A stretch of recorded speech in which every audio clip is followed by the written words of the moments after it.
तो दोस्तों आज का टॉपिक है अपना एलपीजी गैस। अब हाल ही में आप जानते हैं कि देश में जिस तरीके से एलपीजी की समस्या बढ़ती जा रही है, लोगों को बहुत ज़्यादा उसको मतलब अभी तो शुरुआत हुई लोगों को सफ़र करने की। तो आज हम उसके बारे में जान लेते हैं। तो LPG supply stop, Bengaluru Chennai hotels में भी close, Gurugram restaurants are worried. तो आर्टिकल्स में जो की पॉइंट्स है वो समझ लेते। पहले क्या है तो news LPG reportedly supply support stop, Bengaluru Chennai hotels में भी close, Gurugram restaurant worried reported by Hindustan Times refers to the disruption in commercial LPG liquefied petroleum gas supply that restaurants and hotels depends on for cooking. What is happening? Commercial kitchen in cities like Bangalore, Chennai and Gurugram are facing shortage of LPG cylinders. Many restaurants and hotels commercial LPG cylinders for daily cooking operation due to supply interruption or distribution issues. These cylinders are not being delivered on time. Why restaurants are worried? Restaurant cannot cook food without LPG if the supply does not resume quickly. Many hotels and small eateries may temporarily shut down. Eager Restaurant Association have warned that thousands of kitchen depend on a daily cylinder supply. देखो कैसा है ना, अगर किसी भी चीज़ के लिए हम अगर दूसरे पर डिपेंडेंट हो जाते हैं ना, तो इसका कभी ना कभी हम पर खामियाजा भुगतना पड़ता है। पर ऐसी ये जो बात है ना, तो ये कोई इसके तो मतलब ऑयल और गैस के कोई भंडार तो हमारे देश में है नहीं, तो हमको दूसरे पर ही डिपेंड करना पड़ेगा। पर प्रॉब्लम क्या है कि हमने जो मतलब हमारा स्टोरेज था, जो रिजर्वेशन था, वो अगर बढ़ाया होता, अगर हमारे पास 3-4 महीने से ज़्यादा का स्टोरेज रहता था, तो शायद 2-3 महीने बाद ये वॉर रुक जाती थी। और दूसरी बात जो है वो आज जो समस्या जो प्रॉब्लम क्रिएट हुई वो नहीं होती। आगे बढ़ते हैं। तो चेन्नई होटल्स एसोसिएशन जो है ना, तो वहाँ उन्होंने प्राइम मिनिस्टर नरेंद्र मोदी जी को लेटर मतलब एप्लीकेशन भेजा है और request of uninterrupted supply of commercial LPG for the food industry under essential commodity. तो मैंने पहले बोला कि ये चेन्नई में, बेंगलोर में ये सबसे ज़्यादा इफ़ेक्ट कर रहा है।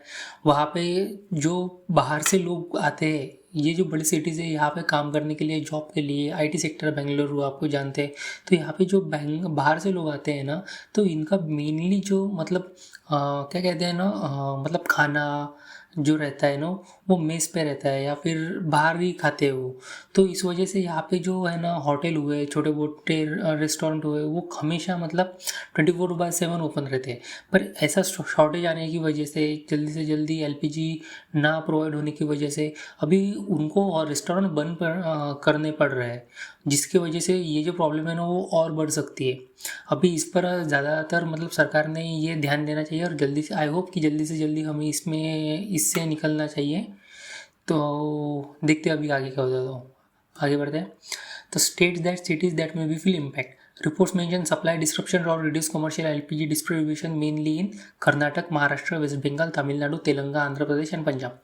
ये देखो, कर्नाटक हो गया, महाराष्ट्र हो गया, वेस्ट बंगाल हो गया, महाराष्ट्र में जो है ना मुंबई और पुणे, कर्नाटक में बेंगलुरु, वेस्ट बंगाल में कलकत्ता, तमिलनाडु में चेन्नई, ये सारे बड़े के बड़े शहर है। और दूसरी बात ये बहुत मतलब ज़्यादातर यहाँ पे मेट्रो सिटीज़ है, यहाँ से बाहर से लोग आते हैं काम करने के लिए। अगर मतलब और वहाँ के जो प्रॉपर रहने वाले मतलब जो रेसिडेंशियल लोग हैं, जो मतलब प्रॉपर वहाँ पे ही रहते हैं, उन जो वही उसी शहर से बिलोंग करते हैं, उन्होंने बहुत ज़्यादा अपने बिजनेस फैलाए हैं, बाहर के लोग को आने के ऊपर उनके बिजनेस चलते हैं। अगर यही मतलब और सबसे इम्पोर्टेंट जो चीज़ रहती है ना, रहना, खाना पीना, मतलब रोटी कपड़ा मकान टाइप, अगर आपको मतलब आप रोटी ही नहीं किसी को दे सकते हो, तो ये आगे चल के ये प्रॉब्लम बहुत बढ़ सकती है। और मतलब ये आदमी किसी भी चीज़ से लड़ सकता है, पर अगर रोटी टाइम पर नहीं मिली या खाना ही टाइम पर नहीं मिला, तो इस वजह से ये जो ये है ना, तो ये प्रॉब्लम बहुत मतलब आगे चल के एक बहुत बड़ा क्या कहते हैं उसको, हाँ, एक बहुत बड़ा रौद्र रूप ले सकती है। तो करंट सिचुएशन क्या है? तो सम रेस्टोरेंट्स में reduce operation of temporary close if supply doesn't improve. Commercial LPG prices have already increase around 115 पर सिलेंडर। 115 ये जो था ना 115, ये बहुत दिनों मतलब 3-4 दिन पहले ये न्यूज़ बहुत ज़्यादा चल रही थी कि अचानक एलपीजी के भाव बढ़ गए और रेस्टोरेंट जो है वो क्लोज होने लगे बहुत ज़्यादा। और ऑफिशियल से house hold LPG supply is still stable and people should not panic. ये ऑफिशियल्स का कहना है। घर पर यार सारे लोग तो घर पर नहीं रहते हैं ना, तो हमें उनके बारे में भी सोचना पड़ेगा ना। और अगर रहा भी तो ऐसी प्रॉब्लम भी आई तो कुछ ना कुछ तो यार देखो, हर हाँ, देश में जो है ना कोई प्रॉब्लम चलती रहती है। आज अगर हाँ, ये टाइम हम पर पहली बार नहीं आया है, इससे पहले भी हमारे यहाँ पे ऐसे मतलब आ चुका है लाल बहादुर शास्त्री के टाइम पे। तब हमारे यहाँ पे खाना मतलब खाने का सामान नहीं रहता था, तब भी हम जो लोग थे वो सब साथ में मिलकर एक टाइम खाना खाते थे, बहुत ज़्यादा सारे लोग खाते थे। तो अभी है ना जो ये सिचुएशन आई है, ये तो मतलब गवर्नमेंट के हाथ में नहीं थी, सबसे पहली बात। दूसरी बात जो है, गवर्नमेंट इस पर सॉल्यूशन निकालेगी, गवर्नमेंट अपनी रिस्पॉन्सिबिलिटी से भाग नहीं रही है।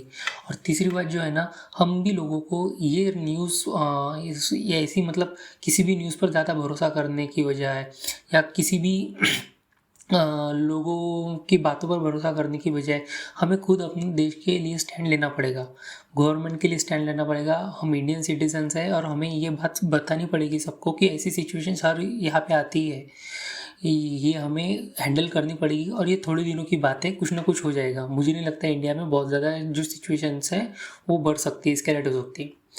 व्हाट गवर्नमेंट सेज, तो house hold LPG will be protected first, ये उनका कहना है और ये हो भी जाएगा। अब हमारे पास 70 से 72 दिनों तक का स्टोरेज रहता है, तो तब तक तो हम कुछ ना कुछ मतलब रास्ता निकाल ही लेंगे। द गवर्नमेंट से domestic cooking gas for household will the top priority, supply for homes should remain stable even if imports are affected. Refineries order to increase LPG production, जो भी रिफाइनरी है उनको प्रोडक्शन बढ़ाने की बात कही है। The ministry of petroleum and natural gas order Indian oil refineries to increase LPG production and divert more output for domestic supply. Emergency power use to secure supply, जो अभी इमरजेंसी स्टोरेज है वो use करो supply के लिए। Authorities involve rules under the essential commodities framework to control production and distribution of LPG and prevent shortages.